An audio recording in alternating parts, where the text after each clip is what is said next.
Hola, ¿cómo están? Va a la segunda clase de acompañamiento psiquiátrico. Vamos a hablar o vamos a ver un capítulo de un texto de un autor al que probablemente ustedes conozcan, ¿sí? Que es Rossi, que escribió este libro famoso sobre acompañamientos terapéuticos, así medio pionero en el tema en algún punto, y que seguro habrán leído algún que otro capítulo en otras materias. Bueno, acá vamos a leer el capítulo 8, que justamente se llama el acompañamiento terapéutico en la internación psiquiátrica, por ende se entiende que encaja o calza como anillo al dedo, como se dice, con nuestra materia. Vamos a ver un poquito qué nos cuenta allí Rossi.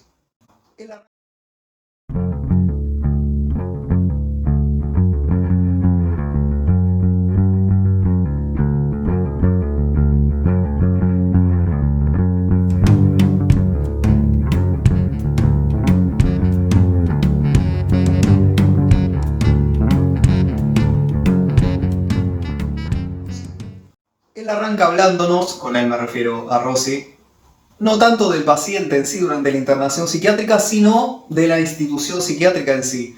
Y nos dice que nos va a mencionar tres características de la institución. Él nos dice, bien extremo, que son necesarias, dice él, para que pueda llevarse a cabo el acompañamiento. Nosotros no sé si diremos necesarias, es decir, que tal vez si no se dan todas estas características, aún así se puede instalar el acompañamiento, pero sí seguro que son características muy importantes que hacen que, o van a hacer que el trabajo sea muchísimo mejor, y que en algunos casos sí, efectivamente es imprescindible que se den para poder instalar allí un acompañamiento. La primera de ellas tiene que ver con el empoderamiento de los pacientes y trabajo en equipo con ellos. Nos agrega sin autoritarismos. Con empoderamiento se refiere un poco a, hay que entender, o les propongo yo entender, a que se pretenda que de a poco vayan ganando, a pesar de estar internados los pacientes dentro de sus posibilidades, etcétera, etcétera, que tengan un cierto grado de autonomía, así que puedan decidir ciertas cosas, que puedan decidir participar en una actividad y no en otra, que puedan decidir tal vez alguna pequeña salida con un acompañante o con la persona que fuera, que se les dé voz, que se les dé lugar, digamos, para que ellos también decidan algo y no que sea simplemente, bueno, viene acá una especie de milico que te dice, mirá, a las 7 tenés que levantarte y a las 7 y cuarto estar desayunando y a las 8 no sé qué cosa y a las 9 y media tal otra y así todo el día, y que el paciente no tenga ni medio margen de libertad para ubicar alguna preferencia y decir, bueno, che, a mí en vez de a las 7 y cuarto me gustaría levantarme a las 7:45, o en vez de hacer tal actividad que tiene que ver con la pintura, me gustaría tocar la guitarra porque me va mejor con la música, lo que fuera, estoy inventando sobre la marcha, pero se entiende a qué me refiero, ¿no? Y es interesante esto que señala el trabajo en equipo con ellos, no que simplemente la institución trabaje en equipo pero los tome como una cosa a los pacientes, sino que de alguna manera ese trabajo en equipo también los incluya de este sentido, dándoles la mayor autonomía posible dentro de la situación complicada por la que está pasando esta gente, porque obviamente nadie va a terminar en una internación psiquiátrica por gusto o porque un día se sintió un poquito bajón, un poquito angustiado y dijo, che, me voy a internar. Habrá algún caso excepcional que pase eso, puede ser, son el 0,001%. No te fuiste internando porque estabas loco, vos fuiste para descansar y para estar tranquilo. Sí, o sea, tenía Manhattan, entre el Caribe o en la clínica esta. Como me quedaba más cerca, tomé el colectivo para que la clínica. ¡Hola!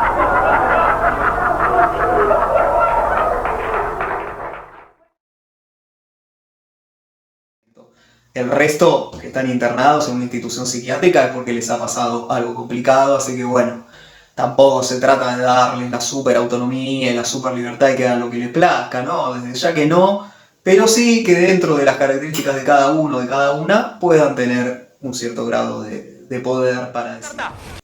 ¡Centro! ¡Gol!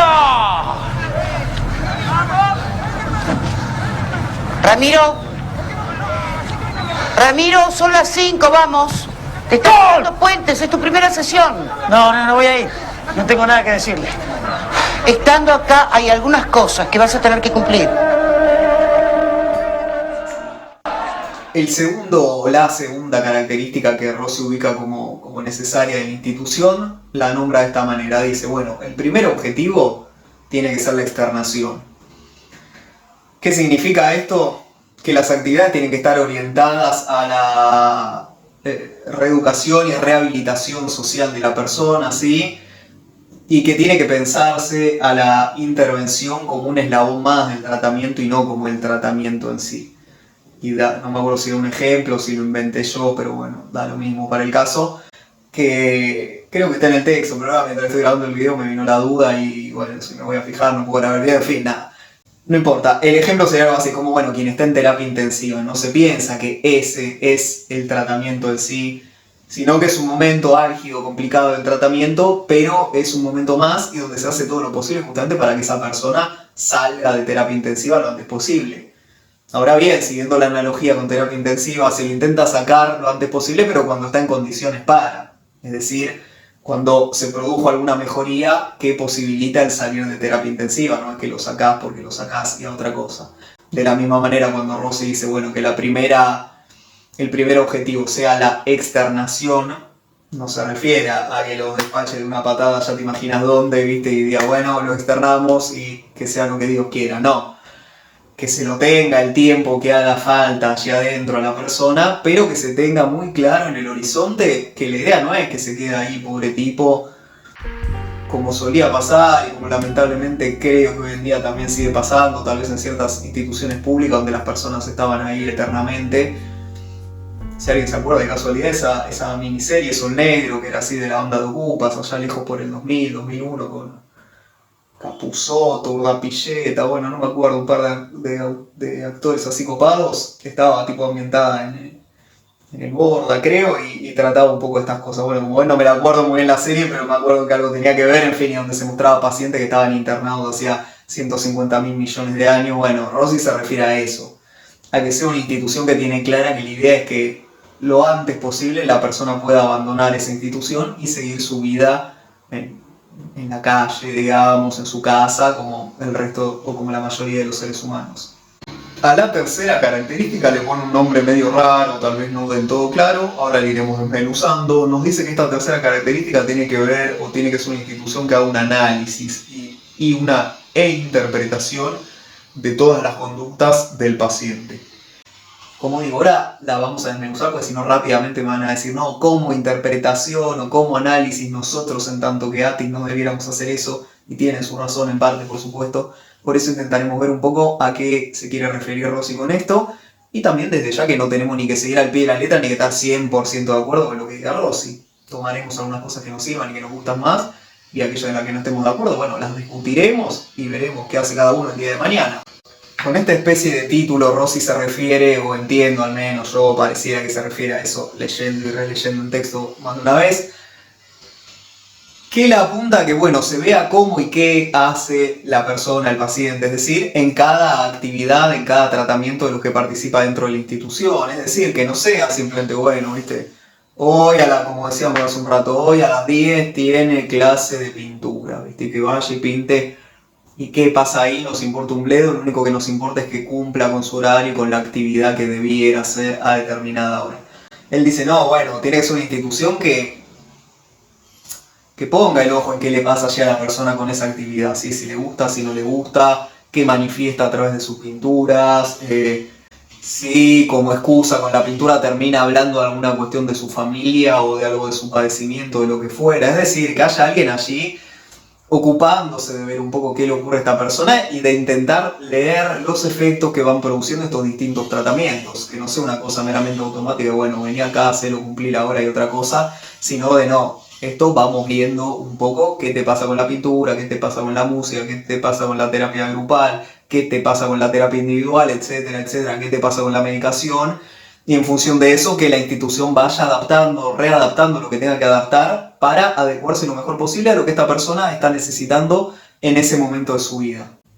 Acá podría llegar la pregunta entonces, dicho así, con una expresión tal vez medio en desuso, pero qué sé yo, me pinto usarla, como bueno, ¿y el ATI acá qué pito toca en toda esta historia?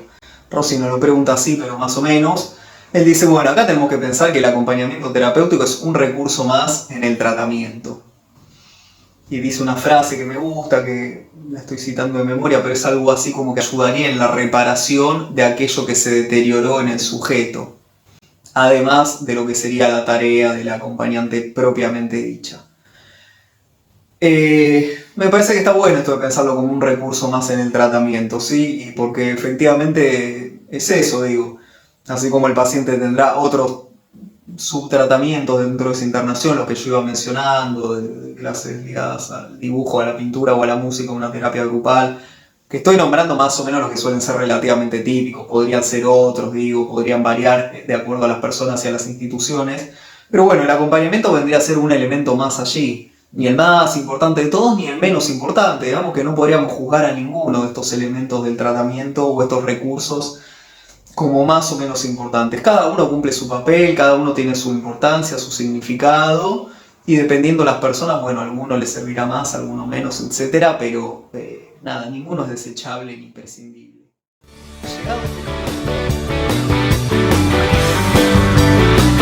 Me pusieron demencia temporal. Me metieron pastis que yo acumulé en el paladar. Me impidieron recibir mis cartas, me enseñaron a sentirme mal. Me inculcaron tantas culpas que no pude ni llorar. Esta vez fue peor el remedio que la enfermedad.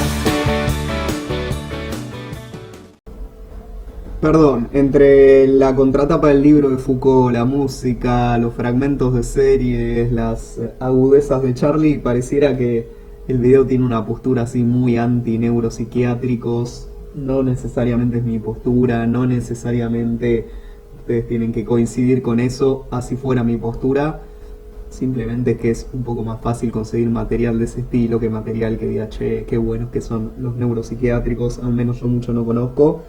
Y además también para que al haber una postura así como medio polémica, como se dice hoy en día, bueno, capaz suscite mayor debate y ganas de participar en Zoom.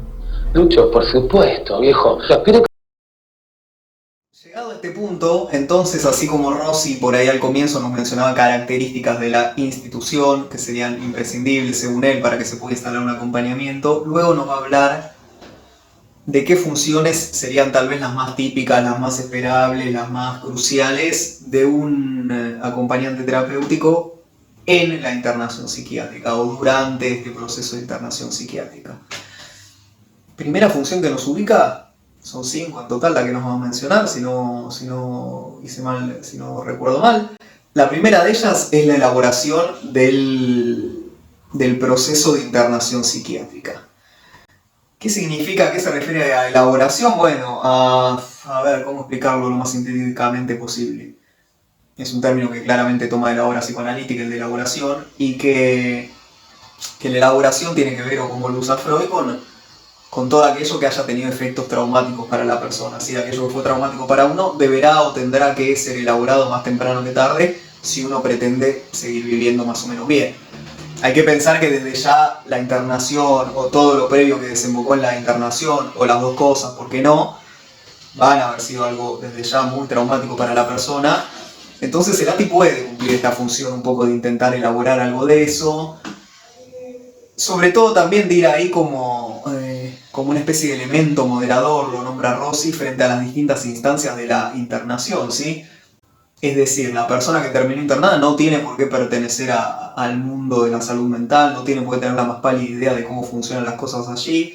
Por ende, una manera tal vez de elaborar este proceso sería tan sencillo como decirle, bueno, che, mirá, acá las cosas más o menos funcionan de esta manera, a tal hora hay tal actividad, que es obligatoria, luego a tal hora está tal otra actividad que esa ya es optativa, si vos querés podés ir, si vos querés no. Digo, a modo de ejemplo para ver que puede ser algo muy sencillo. También podría ser cosas más complejas a veces, pero a veces bastaría con esto, con ir explicándole a la persona un poco en qué consisten las instancias, qué se hace allí, acompañar tal vez a la persona en esas instancias y poder participar con la persona de la actividad en caso de que la gente en la institución lo permita. Bueno, todo eso serían maneras de moderar, como dice, o de ser un elemento moderador, como dice Rossi, frente a las distintas instancias de la internación psiquiátrica, y cumplir ese papel de elemento moderador es desde ya el primer paso, tal vez uno de los primeros pasos para que la persona de a poco vaya pudiendo comenzar a elaborar esta situación traumática que le tocó atravesar. La segunda función, que puede ser muy habitual, nos dice Rossi, durante la internación psiquiátrica, es aquello que tiene que ver con el riesgo suicida. Es decir, es lamentablemente habitual que muchas de las personas que terminan en una internación psiquiátrica hayan tenido previamente algún intento suicida, suponiendo que este haya sido el caso. Si no fue, tal vez no tanto, pero suponiendo que fue, digamos que el ATI ahí cumpliría dos grandes funciones. Por un lado, como que disminuiría la necesidad de contención física, es decir, si está el ATI allí acompañando, bueno, no es necesario por ahí tener a la persona, ¿viste?, atada, ni mucho menos, sino que está el ATI allí viendo que no vaya a hacer nada riesgoso para sí mismo. Y también podría reducir un poco la necesidad de medicarlo en exceso, de manera tal que esté dopado todo el día durmiendo y no pueda hacer nada.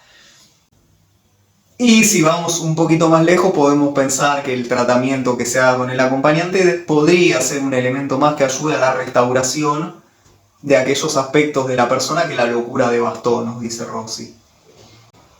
Es decir, que a través de este tratamiento, si bien el ATI no es un psicólogo, ni pretende serlo, tiene algunos puntos en común con este, podemos pensar entonces que el tratamiento puede llegar a servir para que se produzca alguna modificación a nivel psíquico, de manera tal que la persona ya no vea la muerte como una salida a su sufrimiento, sino que pueda tener una vida un poco más agradable, que no le haga buscar, anhelar la muerte.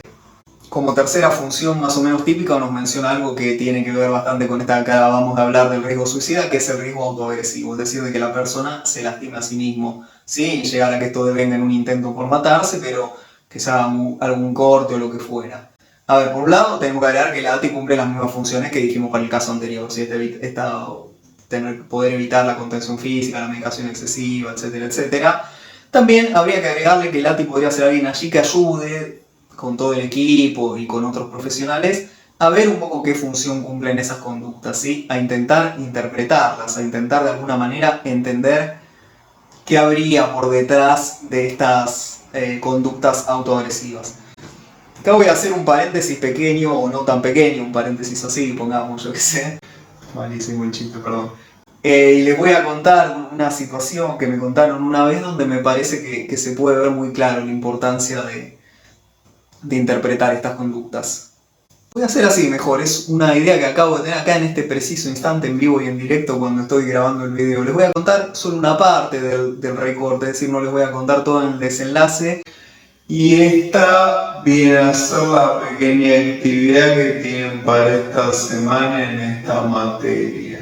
Es decir, a partir de este recorte pensar un poco qué preguntas se harían, qué podría estar pasando allí, de qué manera por ahí o qué intentarían hacer ustedes como ATI, ¿sí? Traten de sin proponer locuras ni cosas que excedan por mucho al rol del ATI, sí jugárselo un poquito, digo, no vale ampararse en pura y exclusivamente, bueno, ¿viste? Hablaría con el psiquiatra para que le dé más medicación, o bueno, hablaría con el psicólogo para que vea qué le está pasando. El caso era así, era una chica adolescente, no es alguien que yo traté, así que no conozco la edad exacta, pongamos que tenía 18 o 20, yo qué sé. Vivía con los padres, era una, parece que entre otras situaciones, uno de los problemas que tenía que estaba como excesivamente flaca y que comía de manera muy rara, es como que solo comía frutas y verduras, sino que las comía así como quien va a agarrar una manzana, la pela o la lava un poco y la come, sino que todo lo metía en licuadora y lograba que tuviera una consistencia líquida, sea una fruta, una verdura o mezclando varias, y se alimentaba con eso. Y con esa manera de alimentarse, bueno, digamos, no es que lo hacía algo supervisado por una nutricionista, ni mucho menos, sino que la piba esta se mandaba un poco como le pintaba. Eso estaba derivando, como digo, entre otras problemáticas, en que estuviera excesivamente flaca y que cada vez perdiera más peso, ya excediendo algo meramente estético, por supuesto que tú eras más linda, más fea, sino que ya poniendo en riesgo, digamos, de a poco su salud. Una vez parece que, ya no recuerdo si los padres, creo que fueron los padres, un poco como muy desbordados por la situación y sin saber qué hacer, como que la terminan obligando del prepo a que coma algún alimento sólido, ¿sí? No sé exactamente qué le dan, no recuerdo si eran también frutas y verduras o si era carne o alguna otra cuestión, pero la obligan, la fuerzan a que coma de manera sólida. La piba con mucha dificultad, bueno, termina haciéndolo.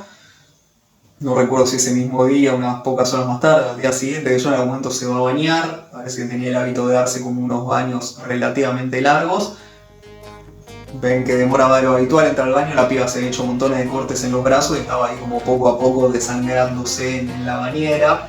Bueno, nada, por suerte lograron, que se llevaron una ambulancia rápido, etc. La internaron y se salvó y no tuve más noticias de esta piba, pero entiendo que vive hoy en día, que la historia tuvo un final más o menos feliz. Ahora bien, entonces tenemos allí claramente una conducta autoagresiva, así una persona que se corta o se hace diversos cortes en el cuerpo y se queda allí metida en una bañera. Hasta donde sabemos, tomemos que esto es así, si bien no lo sabemos con certeza, no se habían producido estos fenómenos de los cortes. Es decir, fue algo nuevo que apareció en relación a esta acción de los padres de obligarla a comer alimentos de forma sólida.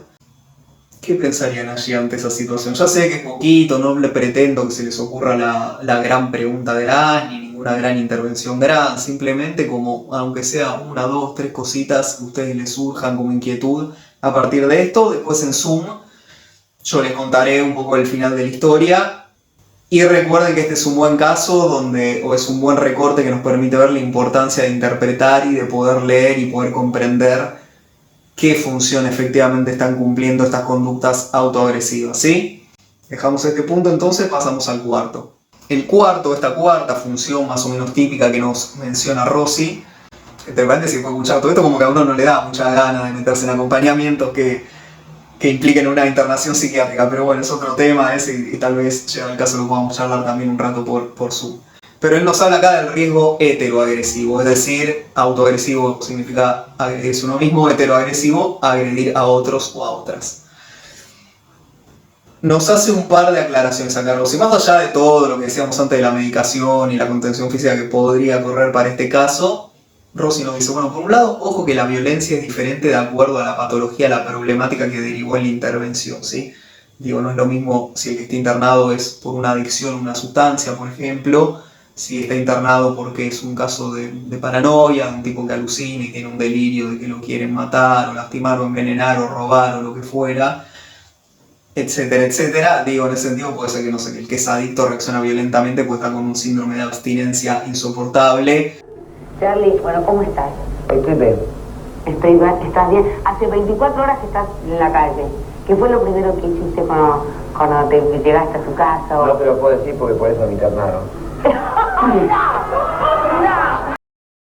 Y eso deriva en una suerte de odio, de gana de querer matar a trompadas a aquel que no lo permite consumir. El paranoico, en cambio, puede ser que actúe convencido de que, no sé, el director de la institución lo está queriendo envenenar con la medicación que le da, por ejemplo. Se entiende que allí entonces, si bien tal vez la conducta en sí es la misma, lo que movió a la persona a realizar esa conducta es bien distinto. Por ende, ahí, digamos, la manera de intentar que no se repitan más esos fenómenos va a ser distinta también. No va a ser lo mismo con aquel que fue violento porque estaba con el síndrome de abstinencia que aquel que fue violento porque estaba convencido que el director de la institución o la directora es malo o mala y lo quiere envenenar. Sí, la cosa va a ser bien distinta. Entonces, nos agrega Rossi, también muy similar a lo que veníamos hablando, que la violencia en estos casos no tiene que ser tratado como algo a criminalizar. Que sería esto, que no es simplemente decirle al paciente, che, esto no se hace, está mal, o está prohibido, no lo podés hacer, tenés que portarte bien. Se le puede decir eso, sí, dependiendo del caso no está mal, pero también dice Rossi, bueno, tomémosla como una especie de síntoma y que hay que leer allí qué hay detrás de este síntoma. Como decía recién, no es lo mismo si fue por el adicto, si fue por el paranoico, etc. Bueno, a eso se refiere Rossi con interpretar o leer un poco esta conducta. Quinta y última función más o menos típica y más o menos imprescindible del ATI en la internación psiquiátrica, y es también el final de esta videoclase. No se olviden de la actividad que les dejé allá atrás hace unos minutos. Rossi nos dice que el ATI puede cumplir la función de una cierta disminución del aislamiento, es decir, que disminuya el grado de aislamiento del paciente. ¿A qué se refiere? Por un lado, que siempre que estén las condiciones dadas y que la institución lo permita, podrá realizar salidas más o menos frecuentes, más o menos largas, dependiendo del caso con el paciente, como una suerte de antídoto contra el encierro. Si se puede salir a la calle, bárbaro, si no, al menos, qué sé yo, en algún patio, en algún lugar abierto que tenga la institución, suponiendo que la institución lo tenga. Puede que no lo tenga, bueno, eso ya dependerá de cada caso. Creo que post pandemia, post cuarentena, en fin, y todo lo que hemos vivido y que aún seguimos viviendo, ya nadie necesita, como podía pasar otros cuatrimestres, que yo aclarara sobre la importancia de poder salir un poco a la calle, ¿sí? Ya todo lo hemos vivido en carne propia, todos hemos visto cuánto nos afectaba y todos hemos visto cuánto nos cambiaba el día y el ánimo salir, aunque más no sea 10, 15, 20 minutos, aunque más no sea caminar un poquito, a tomar aire, a ver alguna que otra persona por la calle, así que imagínense lo imprescindible que puede ser eso para alguien que está atravesando una internación, donde no solo está encerrado, sino que aparte está en un estado psicológico muy endeble, muy complicado. Digamos que muchos de nosotros pasamos la pandemia estando relativamente bien a nivel psicológico, no digamos tampoco para tirar fuegos artificiales, pero bueno, más o menos piloteándola. Y también en este punto podemos pensar que el ATI o el equipo de ATIS puede hacer una suerte de mediación entre el paciente y la familia, ¿sí? Es probable, a veces suele ocurrir que el vínculo con la familia sea muy malo, de las dos partes, ¿sí? Ya sea porque, no sé, porque la familia fue quien decidió la internación y el paciente se enojó muchísimo por esto. También puede ser al revés, también puede ser que la familia ya per se tenga muy mal vínculo con el paciente porque lo tratan como el loquito de la familia, la oveja negra, lo que fuera. Bueno, y de alguna manera el ATI puede cumplir allá algún rol de mediador o simplemente, en un caso más optimista, pongamos que se llevan bien paciente y familia, pero que la institución no permite visitas o permite muy pocas visitas, bueno, el ATI puede hacer de nexo, desde, no sé, algo tan sencillo como prestarle un celular o usar junto el celular y hacer una pequeña llamada o videollamada con el familiar, o por ahí siempre con supervisión del equipo y de quien supervisa, valga la redundancia, el acompañamiento, pero por ahí que el ATI, no sé, hable en algún momento con algún familiar y le cuenta alguna novedad y a su vez después le transmite esas novedades al paciente, en fin, de la manera que fuera, pero achicar esa brecha que la internación puede provocar, puede causar entre paciente por un lado, familia del paciente o entorno del paciente por el otro, o puede ser la pareja, puede ser un amigo, una amiga, en fin, quien fuera. ¿Sabes lo que tenés que hacer, Laucha? Tenés que hablar con tu hermana, tenés que decirle lo que sentís. Uno tiene que decir lo que siente, ¿entendés? Si vos la extrañás, le decís, bueno, yo te extraño. Quiero que me traigas a mis sobrinos. ¿Vos lo querés ver a tu sobrino? Sí, sí, bueno. Pero ella tiene muchas obligaciones. Ella tiene dos hijos que son mis sobrinos. Sí. Tiene 3 gatos, tiene un perro, una tortuga, 12 plantas. Es maestra, mi hermana. Le dije que... Sí, ya me dijiste recién que... Aparte, escúchame, doctor, mis sobrinos no pueden venir, son muy chiquititos. Ajá. Bueno, pero ¿qué pasa cuando sean muy chiquitos? Y se pueden romper. A mí las cosas chiquititas se me rompen, se me caen de las manos.